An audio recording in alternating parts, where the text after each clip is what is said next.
Welcome back to Picture Breakdown.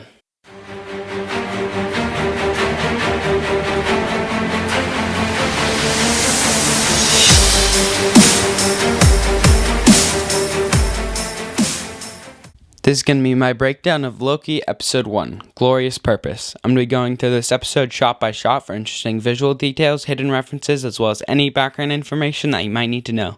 But first, if you're new to the channel, make sure to grab that subscribe button and hit that notification bell to be notified about every Loki episode breakdown.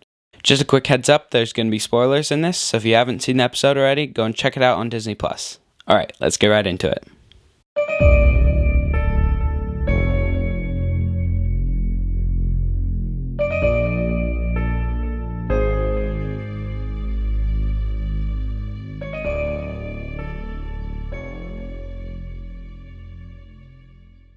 The title of this episode is Glorious Purpose, which is a callback to Loki's line in Avengers, which he repeats again in the opening moments of this show. I am Loki of Asgard, and I am burdened with glorious purpose. We open up with the scene in Avengers Endgame, where Loki ends up escaping from the Avengers' custody with the Tesseract. He ends up using it to teleport to the Gobi Desert in Mongolia, where he's shot out of the sky and lands in the sand, paralleling Tony's crash in Iron Man, where he had just escaped capture similar to Loki, but by the Ten Rings terrorist organization. The Time Variance authorities show up, and Loki says, It's been a very long day, and I think I've had my fill of idiots in armored suits telling me what to do, so if you don't mind, this is actually your last chance. Idiots in armored suits is obviously a reference to Tony in the Iron Man suit, and Loki losing to the Avengers in the Battle of New York. Loki gets taken into the TVA, and the first thing we see is a variant Skrull, one of the shape-shifting aliens that we were introduced to in Captain Marvel. We also see another variant who says, My dad is on the board of Goldman Sachs. Goldman Sachs is a leading global financial institution that delivers financial services across investment banking, securities, investment management, and consumer banking. The company itself is worth $100 billion. The one who takes Loki in is Hunter B-15, and she gives the Tesseract to Casey, and he just picks it up like it's nothing. But remember, back in Captain America the First Avenger, Red Skull tried to pick this up, and it just sent him to Vormir. So this could be not affecting Casey because he's in the TVA, or it could be because he's not human, he's just a creation of the Timekeepers.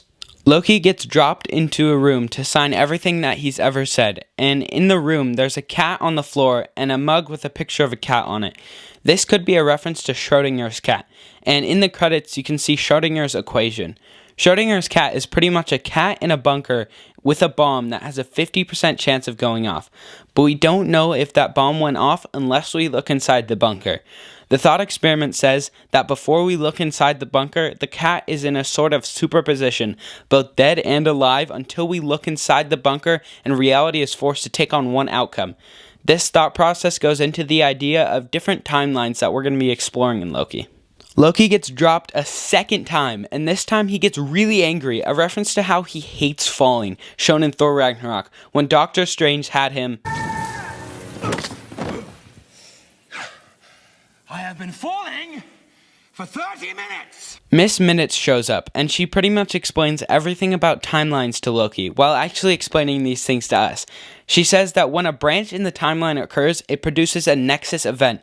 Remember, we've seen Nexus before in WandaVision during one of the commercials.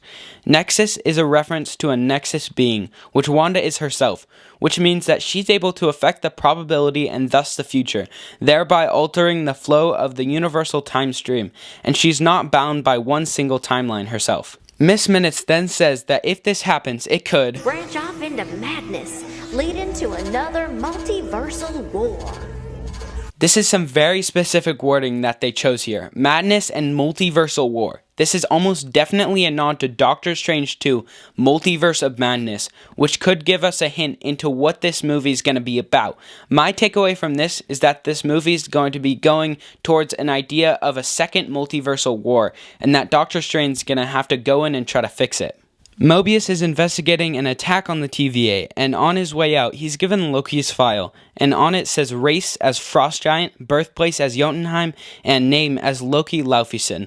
This is all accurate because Loki's actual father is the Frost Giant Laufey, making himself a Frost Giant, born in the home realm of the Frost Giants, Jotunheim. His last name is Laufeyson, similar to how Thor's last name is Odinson. Another thing on his file is his sex, which is marked as fluid. This could be a reference to how in Norse mythology, Loki is a shapeshifter who's able to biologically either be male or female. Also on his file is his height, which says 6'2", which is the height of Tom Hiddleston, but in the comics, Loki's height is actually 6'4". Loki is brought to court, and he says that he suspects that the Avengers are the ones who are guilty because they use time travel. At first, I was a little bit confused on how he knew that, but I love how he explained it as, "You can smell the cologne of two Tony Starks." Mobius brings Loki into a room to talk, and while they're there, he drinks a Josta, which was an energy drink created by Pepsi. The drink was considered to be very addictive, and it had a questionable recipe. It led to large amounts of deaths because of the drink, and it was discontinued in 1999. This could be some kind of explanation to why it was discontinued, like their explanation of the mysterious D.B. Cooper incident. Mobius shows him some things from his past, and Loki's time as D.B. Cooper. D.B. Cooper was a criminal who in 1971 hijacked a commercial plane traveling from Portland, Oregon to Seattle, Washington, and later parachuted out of the aircraft with ransom money. An extensive manhunt ensued, but the hijacker was never identified or caught. The only thing recovered was some dollar bills found on the ground, resulting in one of the greatest unsolved mysteries in U.S. history. Loki sees that he gets his mother killed, and he goes after Mobius, but he's looped back. Mobius says, "Or the time twister just loops you, not the furniture." Time twisters are something in the Marvel comics, not these things that loop prisoners back in time, but they were a trio of beings created by the last director of the Time Variance Authority in the last surviving reality before the heat death of the universe. The plan was for the beings to survive to the end and travel into the next universal cycle with knowledge of the past to improve the future, but they were defective and they ended up going backwards through time, being some sort of villain that would destroy the Earth every once in a while as they went backwards in time. As Loki is reset, he gets put on the ground since he just threw the chair that he was in, and Mobius goes to help him off the ground. As he's doing that, it is at this moment right here that Loki pickpockets him, taking the time twister from his pocket. Loki then goes to find the Tesseract to get out of the TVA, and when he looks in the drawer where the Tesseract was, he finds a bunch of junk as well as 19 Infinity Stones, enough to fill up an Infinity Gauntlet 3 times over with one left over. But for some reason, there isn't a single Mind Stone in there, the one that was in Loki's scepter and in Vision's head. The reason for this might be because since Wanda is a Nexus being and is so powerful, she's able to protect from Vision's Mind Stone ever being taken. They find him, and he uses the time twister to put himself back in the room. He looks at his future in Thor the Dark World, Ragnarok, and finally his death in Infinity War. This strip comes out that is the recording of his life, and it ends with ETH 616, saying that the world in which he dies, where all the movies take place, is Earth 616, which doesn't really make sense, because it has been said by Marvel in the past that this universe is Earth 199999, not 616, which is the universe in which the comics mainly take place. 616 is also the reality in which Mysterio said was the main one. Alright, so we end the episode with the supposed Loki variant killing the TVA squad, and this is kind of mysterious who exactly this variant is. A Loki variant that we've seen in the comics is Lady Loki. This happened during the comics in a Ragnarok storyline in which Loki dies and his spirit inhabits the body of a human that was meant for Lady Sif to incarnate into. This led to a version of Loki being female, but I don't think they're going to do it this way because we saw in Loki's file that his sex is fluid. I think they're going to have a variant Loki turn into female, which many believe is going to be the character played by Sylvia DiMartino. Honestly, I think this has been one of, if not the most interesting Marvel episodes that we've gotten thus far. Not that I'm entirely surprised, because I was expecting this show to be the best one of this year, but I was just amazed at how much world building was done in this one singular episode. We got tons of references to past installments, as well as some sneak peeks into what seems like the plot for Multiverse of Madness. I really can't wait to watch next week's episode and to break it down for you guys. Make sure to like, subscribe, and hit that notification bell to be notified for every future Loki breakdown. And if you know someone who's watching Loki and might enjoy these breakdowns, make sure to share this with them.